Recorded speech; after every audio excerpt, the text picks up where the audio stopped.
What if I told you your purpose doesn't exist?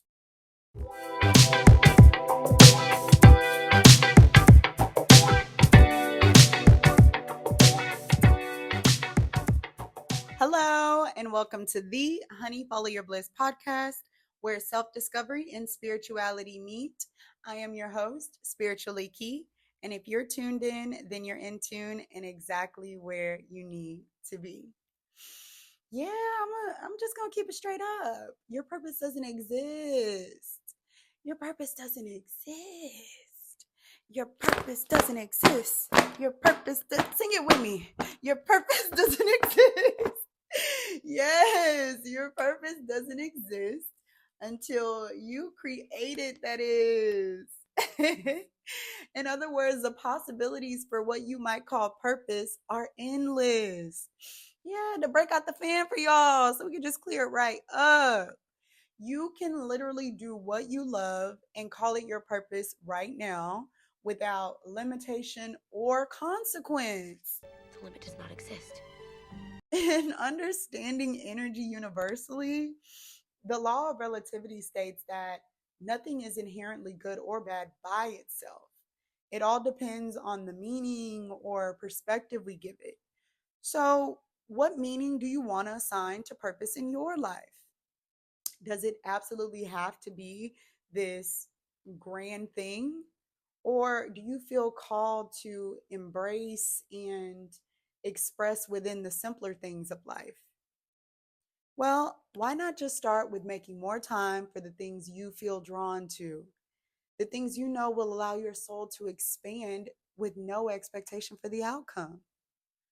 Y'all, free will costs $0, meaning it's free.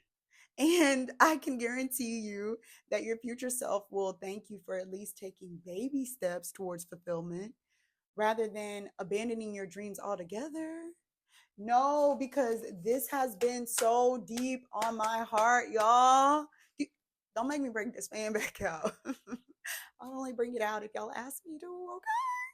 But as someone who has experienced countless negative job experiences simply because of my presence there, and had a childhood with several interactions that, were designed to damage my self concept, I can 100% say sometimes it's only after you take inspired action towards what you enjoy or have an affinity for do you even allow the opportunity for remembering how you ventured to said purpose. You know, for me, let's just keep taking it back to developing this channel, for example. Now, as I've been learning to identify my creative process, which with some resistance I might add, I've unlocked, I've unlocked some new memories that precede the purpose. One including having selected in elementary to anchor on the morning announcements. Yes, because I'm taking y'all back. I'm taking y'all back down memory lane.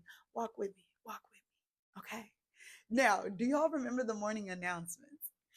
Maybe it was just a public school thing in the South, but basically in the 90s, each homeroom kept these large TVs. And this was pre flat screen and smartboard era, but they kept these large TVs that ran a closed circuit channel where we, the kid anchors, could report from our little script the latest on early dismissal and upcoming events.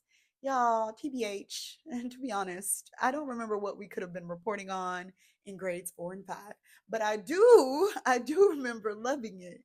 And it was just this innocent outlet for my self expression at an early age.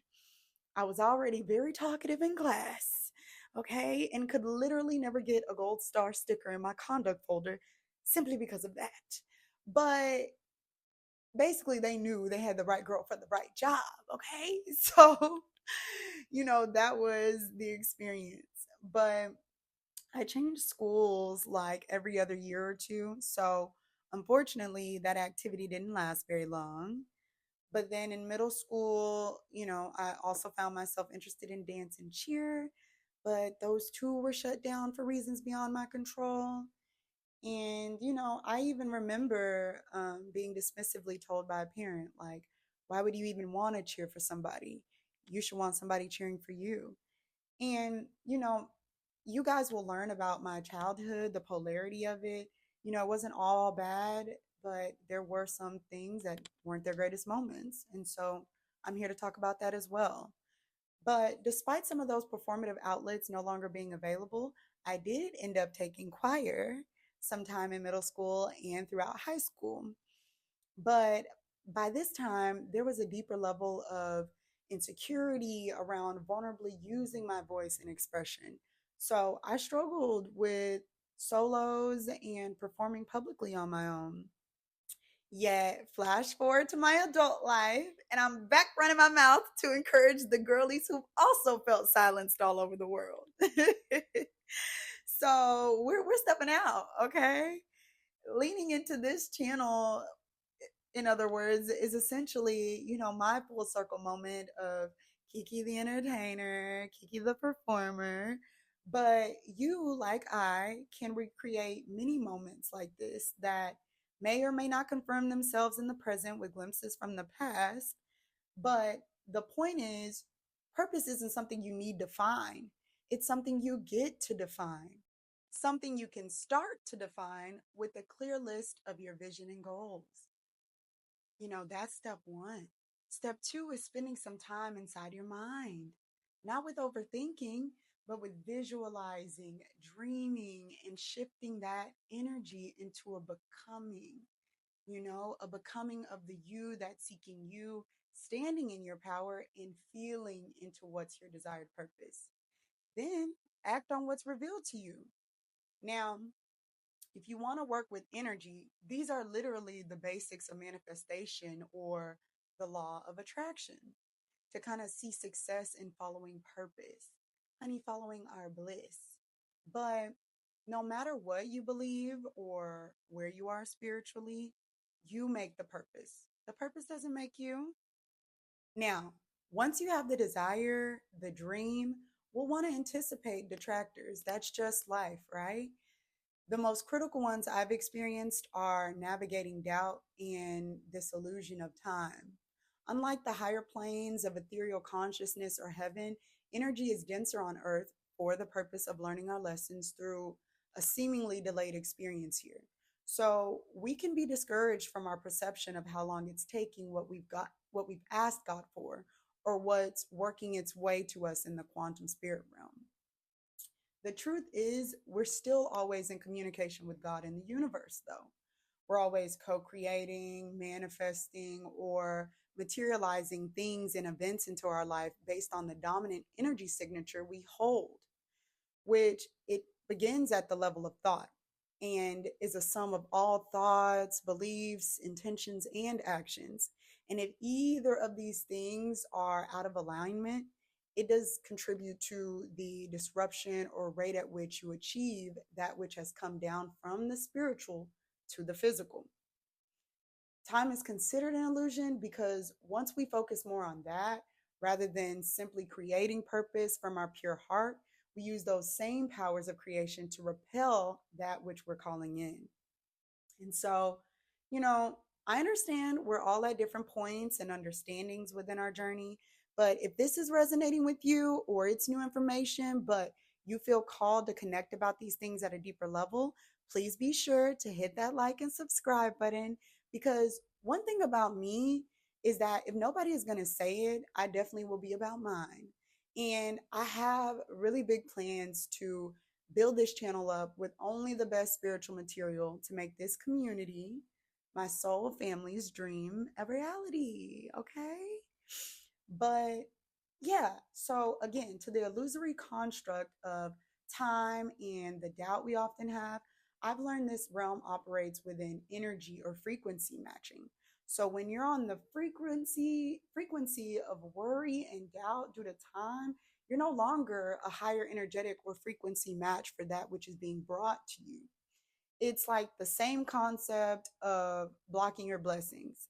When it's within your soul contract to have something, though, the what's for me will never miss me phrase, only you can slow down or even better, speed up the gifts you receive from learning soul lessons. And so, that's why I always say, remember, when you follow your bliss, the illusion is next. But in the meantime, the best way to combat the illusion of time and any subsequent doubt is to find creative ways to stay consistent and arguably the biggest factor to stay encouraged. So, how do we do this?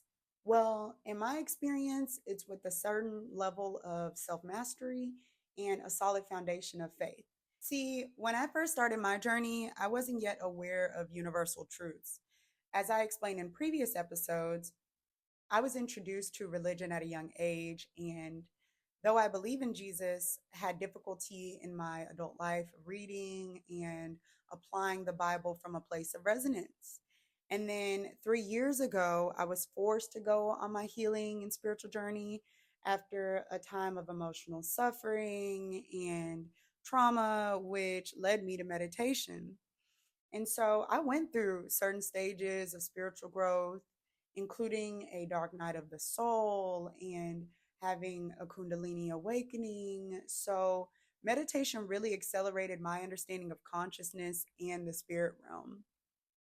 Because I was so open, I then found astrology and tarot reading through YouTube, the platform I'm on today. And it's also where I met my spiritual mentor and friend who helped me adopt natural and holistic ways to keep myself and, more importantly, my mind aligned. Over time, those different practices, combined with my own study along the journey, have since allowed me to develop a spiritual foundation that not only engages my mind, but my body and my soul. So, in addition to whatever spiritual practices you have now, or if needing to try something new, I have pinned these here for you to consider integrating when manifesting and defining purpose for you. Definitely let me know your feedback. I know some of these are pretty straightforward, especially for my more experienced spiritual girlies. But please let me know in the comments if you all have questions on these practices. Again, if you also use them, or if you simply have something new to recommend for the community to adopt. I am um, starting a new book called Power versus Force. If anyone has ever heard of spiritual teacher, psychiatrist, and scientist David Hawkins, he is the author. Um, the book is about spiritual consciousness. So I will also share a link of it in the description box. But of course, I love showing up for you guys every week with an earful, okay? But I can't wait to build more community around spirituality and how we are integrating these understandings within our lives for a more conscious experience here. So, looking forward to hearing from you all in the comments. Please like, share, and subscribe. And until next week, love always, spiritually key.